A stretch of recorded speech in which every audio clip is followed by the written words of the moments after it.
A sixth day of protests against Iran's leadership roiled that country today, leaving over 20 people dead and hundreds under arrest.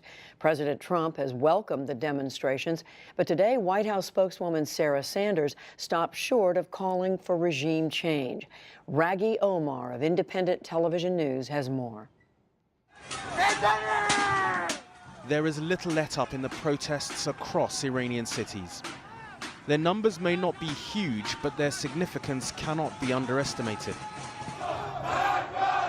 This crowd are chanting "Death to the dictator," a reference to the supreme leader of Iran, Ayatollah Ali Khamenei, who earlier today met with supporters in what was his first public appearance since the nationwide protests began. He accused what he described as Iran's enemies of fomenting the disturbances, a clear reference to the United States, Israel and Saudi Arabia, and he said Iran's courage and faith would overcome such efforts.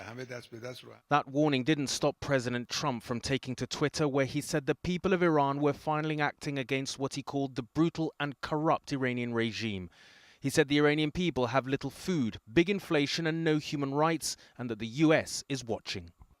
The protests started in the holy city of Mashhad last Thursday, quickly spreading to the capital Tehran and further east to some 50 cities, across the country as far south as Chabahar and Ahwaz. So far, the government has been careful not to respond with a hard-line, violent crackdown, as it did in the wake of the political riots of 2009, which saw thousands lose their lives.